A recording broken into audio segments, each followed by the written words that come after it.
ಆಸ್ಟ್ರೇಲಿಯಾದಲ್ಲಿ ನಡೆದ ಬಾರ್ಡರ್ ಗವಾಸ್ಕರ್ ಸರಣಿಯಲ್ಲಿ ರನ್ ಕಲೆ ಹಾಕುವಲ್ಲಿ ವಿಫಲರಾಗಿದ್ದ ರೋಹಿತ್ ಶರ್ಮಾ, ಶುಭ್ಮನ್ ಗಿಲ್, ರಿಷಬ್ ಪಂತ್ ಈಗ ದೇಶೀಯ ಟೂರ್ನಿಯಲ್ಲೂ ಫ್ಲಾಪ್ ಆಗಿದ್ದಾರೆ. ವೈಯಕ್ತಿಕ ಕಾರಣಗಳಿಂದ ವಿರಾಟ್ ಕೊಹ್ಲಿ, ಕೆಎಲ್ ರಾಹುಲ್ ರಣಜಿ ಟೂರ್ನಿಯ ಮೊದಲ ಪಂದ್ಯದಲ್ಲಿ ಆಡ್ತಿಲ್ಲ. ಉಳಿದಂತೆ ಎಲ್ಲಾ ಸ್ಟಾರ್ ಆಟಗಾರರು ರಣಜಿ ಆಡ್ತಿದ್ದಾರೆ. ರಣಜಿ ಟ್ರೋಫಿಯಲ್ಲಿ ಟೀಂ ಇಂಡಿಯಾದ ಸ್ಟಾರ್ ಆಟಗಾರರು ಫ್ಲಾಪ್ ಶೋ ಮುಂದುವರೆಸಿದ್ದಾರೆ.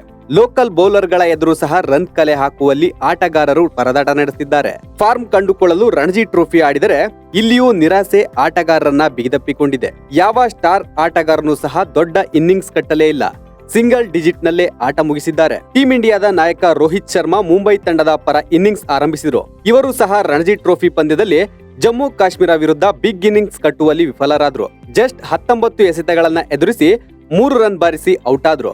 ದೆಹಲಿ ತಂಡದ ಪರ ಹಲವು ವರ್ಷಗಳ ಬಳಿಕ ರಣಜಿ ಟ್ರೋಫಿ ಆಡುತ್ತಿರುವ ರಿಷಬ್ ರನ್ ಕಲೆ ಹಾಕುವಲ್ಲಿ ಪರದಾಟ ನಡೆಸಿದ್ರು. 10 ಎಸೆತಗಳನ್ನ ಎದುರಿಸಿ ಕೇವಲ 1 ರನ್ ಬಾರಿಸಿ ಔಟ್ ಆದ್ರು. ಭಾರತದ ಅತ್ಯಂತ ಭರವಸೆಯ ಓಪನರ್ ಆಗಿರುವ ಯಶಸ್ವಿ ಜೈಸ್ವಾಲ್ ಅವರು 4 ರನ್ ಗಳಿಸಿ ಪೆವಿಲಿಯನ್ ಸೇರಿಕೊಂಡಿದ್ರು. ಮುಂಬೈ ನಾಯಕ ಅಜಿಂಕ್ಯ ರಹಾನೆ 12 ರನ್ ಮಾಡಿ ಔಟ್ ಆದ್ರೆ ಶ್ರೇಯಸ್ ಅಯ್ಯರ್ ಅವರು ಗಳಿಸಿದ್ದು 11 ರನ್ ಮಾತ್ರ. ಸೌರಾಷ್ಟ್ರ ಬ್ಯಾಟ್ಸ್ಮನ್ ಚೇತೇಶ್ವರ ಪೂಜಾರ ಸಹ ಗಳಿಸಿದ್ದು ಕೇವಲ 6 ರನ್. ಆಸ್ಟ್ರೇಲಿಯಾ ಪ್ರವಾಸದಲ್ಲಿ ರನ್ ಬರ ಎದುರಿಸಿದ್ದ ಶುಭ್ಮನ್ ಗಿಲ್ ಇಂದಿನ ಕರ್ನಾಟಕ ಪಂಜಾಬ್ ನಡುವಿನ ರಣಜಿ ಪಂದ್ಯದಲ್ಲೂ ವಿಫಲರಾದ್ರು. ಓಪನರ್ ಆಗಿ ಕಣಕ್ಕಿಳಿದ ಗಿಲ್ ಕೇವಲ 8 ಎಸೆತಗಳನ್ನ ಎದುರಿಸಿ 1 ಬೌಂಡರಿ ಬಾರಿಸಿ ಔಟ್ ಆದ್ರು.